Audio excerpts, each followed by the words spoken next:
mic set up here where you can see.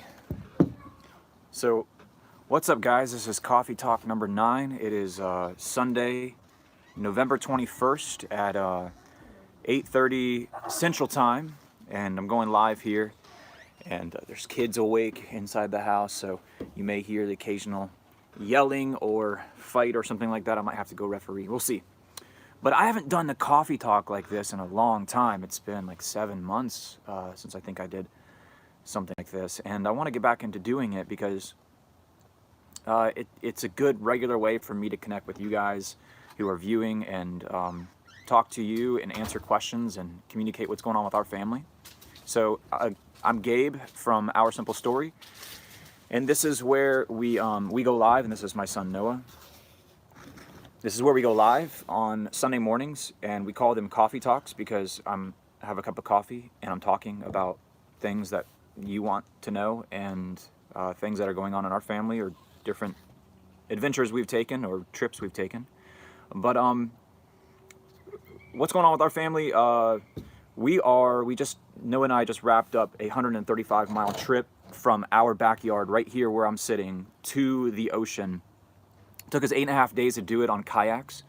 There's a creek about a quarter mile in that direction that is, to say creek is a little bit of an overstatement. It's a really narrow kind of glorified drainage ditch full of beaver dams that we had to dismantle all along the way. But the videos of this trip, I'm going to be releasing, I've already released one day, day 1, and day 2 is coming out tonight at 7 o'clock. So Central Time. You can watch that live with each of us tonight at 7, and we'll actually be premiering it, and you can tune in and chat and ask questions or whatever, and I can see those things. So that'll be tonight at 7 Central or 8 Eastern if you're on Eastern Time, where we release day 2 of our 135-mile trip to the ocean. So I've got a lot of questions about these videos, and this is the first video we've released. Really good questions, and I want to thank everyone who has watched it and asked me these good questions. So I typed out some of the questions I've gotten from people. People have commented on the video, or they've come up to me in person and asked me these questions. So I wanted to take a minute and just kind of answer some of these questions. But one of the questions was, what app did you use to track your mileage? How did I know it's 135 miles?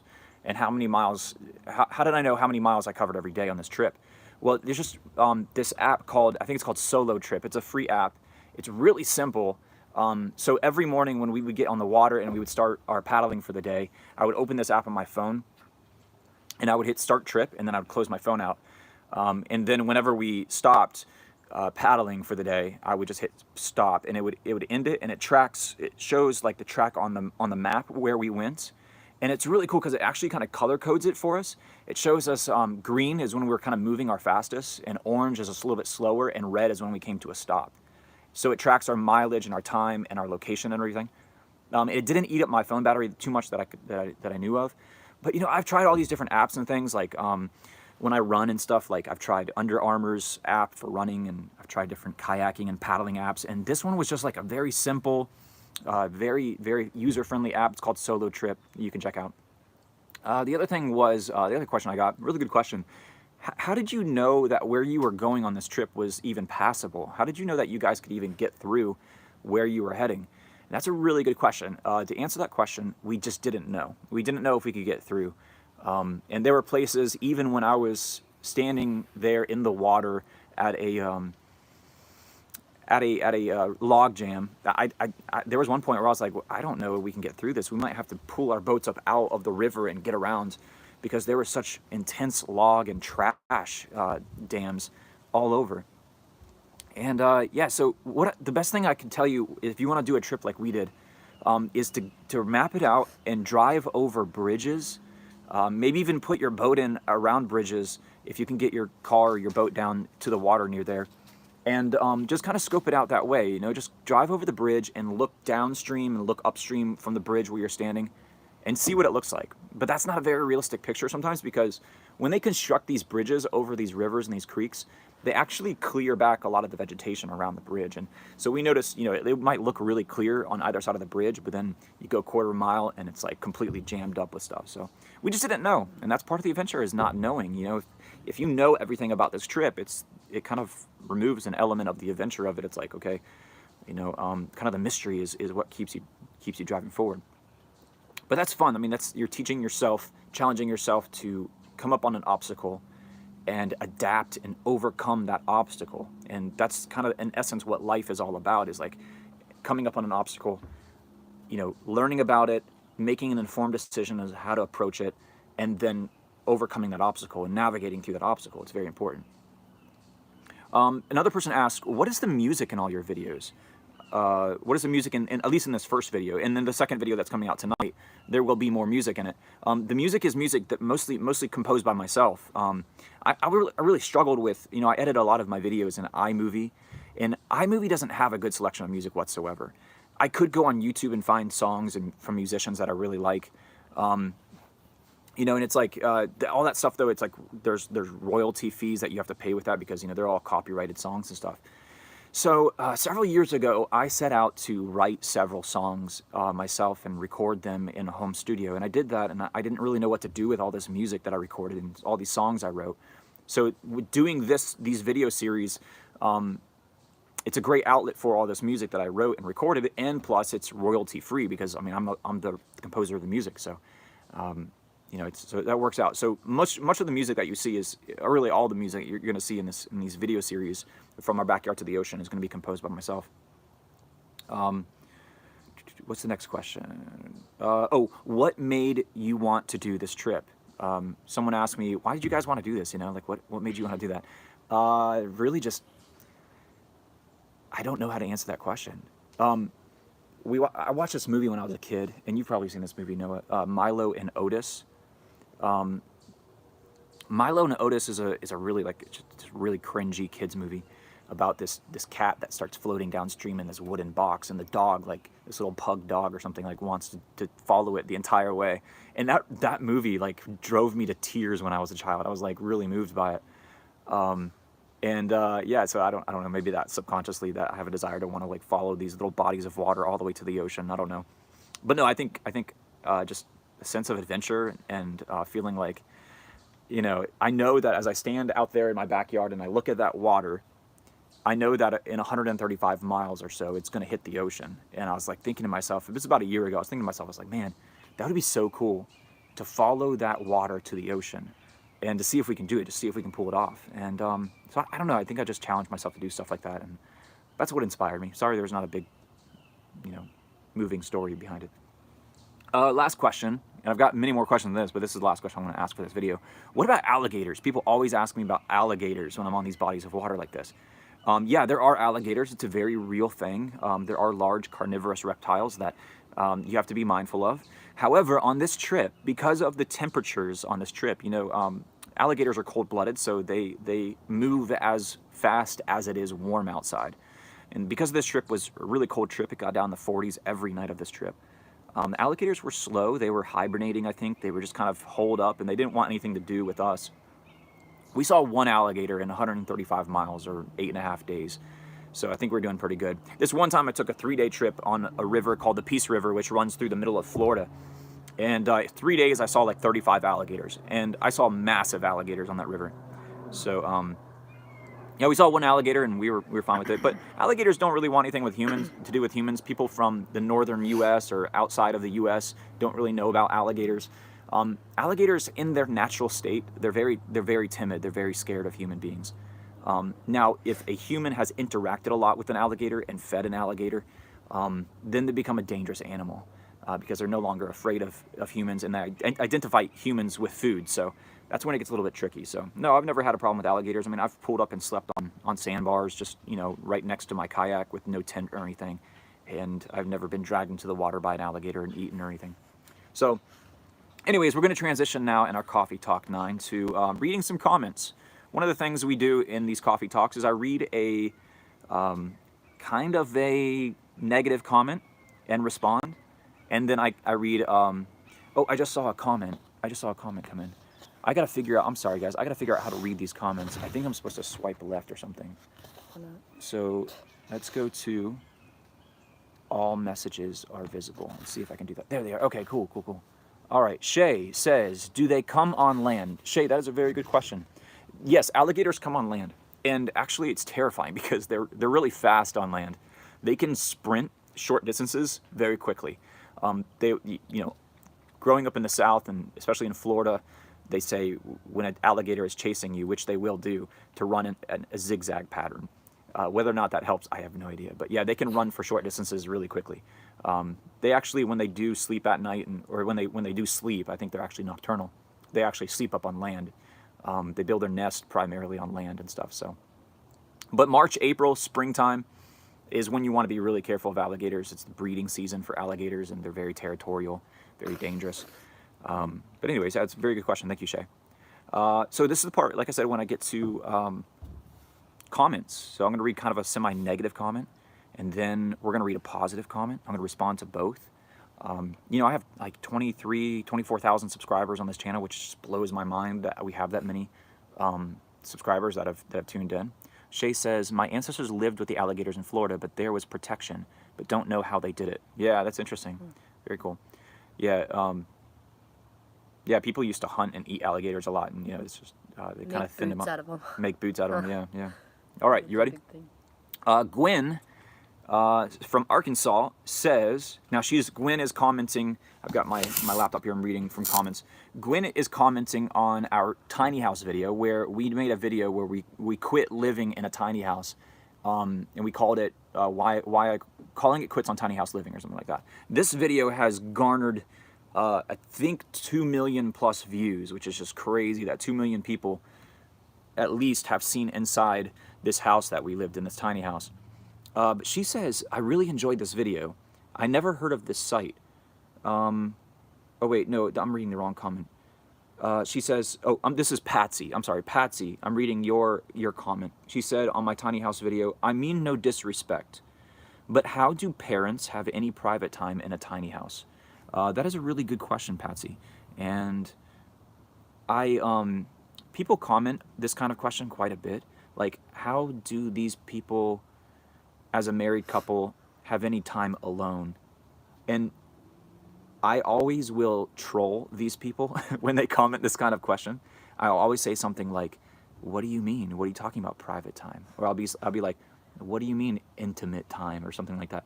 So I'm always like trying to troll them a little bit just because it's kind of funny. And then they'll be like, wink, wink. And I'm like, no, I don't understand, like going to the bathroom or something. So no, Patsy, it's, I don't know. It's been too long. I don't remember. But thank you for your comment and your question. I guess you're resourceful sometimes. Gwen says the following from Arkansas. Now, Gwen is commenting on our, what is she commenting on? The video where we went to the crystal mine, Coleman Mines in Arkansas. And Gwen says, I really enjoyed this video. I never heard of this site. We'll ask the kids and the grandkids if this would be a fun place to camp as a group. Have you done anything on the diamond mine? Great, enjoyable watch. Thank you. Gwen, thank you so much for your kind comment. And yeah, I think your kids and your grandkids, if you haven't already been there, they would definitely enjoy Coleman Mine. It's a really cool place. Just prepare them mentally for the amount of work that they're about to do. If you really want them to dig in to the mine and find some good crystals. I saw lots and lots of families. Yeah, Shay, I see your question. Did you find any natural resources? Yeah, we found quartz crystals at this mine, and you can go back and watch that video. It's Ron Coleman Crystal Mine or something like that. It's a few videos back. But yeah, I saw lots of families coming with young kids. They would pay like $20 a kid to get into this mine. They would roll up in the mine and they would get there and they would have like no tools, no gloves, no food, no water. And they would stay for like an hour and a half and then leave after not finding anything. We were there for like 6 hours. We had gloves, we had tools like crowbars and little raked things. We didn't have hammers per se, but we had little pry bars and stuff. We had food, we had water. We came prepared because we had been there before. But I told my kids, like, when we get up in there, we're not leaving until this place closes. Like, we're gonna get our money out of this place. And we did. We found a lot of really good crystals. I think Noah ran off to go find some. But yeah, I think anybody who lives in the Hot Springs, Arkansas area definitely needs to check out Ron Coleman Mines, especially since they added the zip line. The zip line is amazing, and I did the zip line like 6 times. But yeah, I think they'll definitely enjoy it. Thank you, Gwen, for your comment and your question and watching our video. I want to take this moment and say thank you to any new subscribers that have come onto our channel. Your subscription means a lot to us, that you would actually want to watch our videos and, you know, pay attention to what we do and the different adventures we go on. But I specifically want to say hello and give a shout out to some friends of ours, both online and in person. I want to say hello to Patrick and Caleb. They watched our, oh look, Noah found some crystals that we found. So Shay, here's an answer to your question. These are some of the crystals that we found at Ron Coleman Mine. And again, you can watch this video. It's a few videos back. Yeah. And we found lots more than this too. We gave some away. Some of them are just smaller that we didn't, so. Ew, what does ew mean? She's saying ew. She doesn't think your crystals are nice.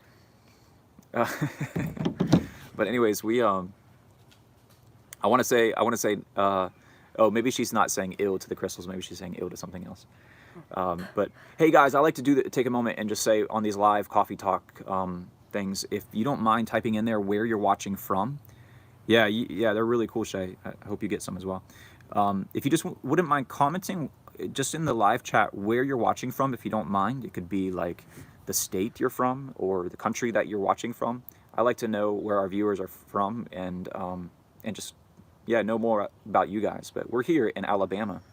And someone says Albuquerque, New Mexico. Jim, welcome from Alabama. That's awesome. I've never been to New Mexico. It seems like a beautiful state. I'd love to go out there. Shay is watching from New York. Awesome, Shay. Thank you so much. New York is awesome too. I've been to New York several times. Yeah, that's great. I'm glad we have viewers from all over the U.S. Anyways, we're gonna wrap up just by saying, giving a shout out to Patrick and Caleb. They're friends and watched our first video of our backyard to the ocean, the 135-mile journey that Noah and I here made. They liked it. They can't wait for the second one to come out tonight, and not even that, but they want to go with us on a trip in the future. So yeah, I'm looking forward to that. I want to say Sherry, hello, and hope you're doing well. Sherry's always faithfully watching and commenting and providing great feedback on our videos and giving us good ideas. I want to say hello to Jepfo. Jepfo is always, again, faithful watcher and commenter, and always offers some great feedback and questions. And I want to say hello to Judy. And Judy, again, is another regular watcher. You stealing my coffee? A great provider of feedback and questions. So will you take others with you? Others with me on a future trip, you're saying, Shay? Is that your question? Like when we do another paddling trip, will we take others with me? Awkward silence. Awkward silence while we wait for Shay to respond. It's really dry, but we do have a couple beautiful spots, Jim says. Yeah? Nice. Yeah, I'd like to get out there at some point. I've never... Okay, yeah, Shay, yeah, I do take people with me. Many of the times when I take people with me on kayaking trips, though, I don't film it. Just out of respect to them because, you know... Oh, it's cool. We have Dee watching from Newfoundland, Canada. Very cool. Welcome, Dee. I'm not familiar with your names. Maybe you're a new subscriber. I don't know how long you've been subscribed to our channel, but I want to say welcome. Thank you for watching. I've never been to Canada either. I've been... Good question, Shay. Thank you. I'll take your question in just a second. I'll answer in just a second. But I've been far north as like St. Paul, Minneapolis, almost to the Canadian border. But anyways, looks like a beautiful country. And Newfoundland, I'm not familiar with where that is. Is that Eastern Canada, Western Canada? Where's Newfoundland at? I guess I could look it up here online and see. Newfoundland, Canada. And don't let me forget Shay's question about snakes. Oh, wow, that's like way, way up north. Ooh. Whoa, so you're like almost in the Arctic? Is that a thing? Whoa. That's cool. Wow. Is it cold there? Noah's wondering, Dee, if it's cold. Huh. You know, it's like 60 degrees out right here in southern Alabama, and we're like sitting out here shivering right now. But, well, Shay, while Dee is responding to my... arguably very ignorant questions. Shay, yes, we saw one snake on this 135-mile paddling trip to the ocean. I saw it out of the corner of my eye. It was sunning itself on some rocks. I don't know what kind of snake it was. It slithered away really quickly. That was one thing I was really stressed out about on this trip from our backyard to the ocean. I was thinking, you know, we're one snake bite or spider bite away from this trip being over and canceled, and we have to postpone it for several months. You know, my mother-in-law was bitten by a water moccasin, and it really messed her up pretty good. I mean, she pulled through, and you know, she had several vials of anti-venom that they had to put in her. But yeah, moccasins will certainly cause you some damage. Rattlesnakes are very common in this area as well, eastern diamondback rattlesnakes. So yeah, but we only saw one snake, and I don't even know if it was venomous. So I'm really thankful that we didn't encounter any more. We had a lot of spiders, so when we would go under trees and stuff, if you watch part 1 of the 135-mile journey, we would go under trees, and as we're going under the trees, we're like, you know, going through all the brush and just kind of pushing our way through, and we would get through on the other side of these trees that were all hanging over the creek and all these bushes and stuff, and we would have tons of spiders all over our boats. Noah would, for some reason, Noah got these big huntsman spiders that were like that big around, like their legs, and they run really quickly, and so they would climb up in the cabin of his kayak in the cockpit area, and so we would stop and like pull everything out of his boat and try to find these huntsman spiders and dispose of them. But I just saw Shay had another question. How do we prepare? That's a really good question, Shay. I do a little bit of what's called map reconnaissance. When I go on these kinds of trips, where I get on satellite and I look on the map and I make sure that this is a doable trip, and then like I said, I drive over bridges and look at the water on these bridges and make sure it's something that it's passable. In terms of supplies and what I bring, that is always kind of a learning process for me. I just put out a video though. It's, if you look a couple videos down, it's entitled 9 Days in a Kayak, What I Brought. And that's kind of what I learned. It's kind of the product of preparing for these. You've seen a giant spider web on trees. Yeah, spiders are crazy. So, well guys, Tanya says, my family went on a trip with Gabe and my kids still talk about it all the time. It was an adventure for sure. We'll do another someday. Yeah. That was a good trip. We went down the Reconnaissance Creek here in Florida. And yeah, that was a really good trip. I really want to do that again and film it for YouTube, because we went down this creek and we traveled, I don't know, maybe under 10 miles I think we traveled that day, but we hit like 4 or 5 or 6 springs, natural spring water. It was really cool. I'd like to do that again. All right, guys. Well, we're going to wrap up this Coffee Talk 9. Don't forget, 7 p.m. Central Time, 8 p.m. Eastern Time, part 2 of our 135-mile journey to the ocean goes live. And you can watch it with me. Noah will be sitting here as well, and you can ask us questions in the middle of the stream, and we can talk about it. But I really appreciate you guys tuning into Coffee Talk 9. And it's been a while. I'm sorry I haven't done these more frequently, but I want to try to get back in the habit of doing these on Sunday mornings. So what time is good? I don't know what, you guys tell me, is this a good time for you? Obviously it must be a semi-good time for you because you're watching. But trying to take that into consideration as well. But all right, guys, thanks again for all the new and old subscribers being faithful to watch these and watch our videos. And our channel is growing, and that is terrifying, but also very honoring at the same time. And we appreciate all the feedback. Have a great day. Yeah, thank you, Jim, so much. You too, and good meeting you. And thank you for your subscription and your watch. And we got to get out to New Mexico someday and hike or bike or paddle camp. I don't know. All right, guys. That would be cool. Keep it real. You want to say bye? See ya.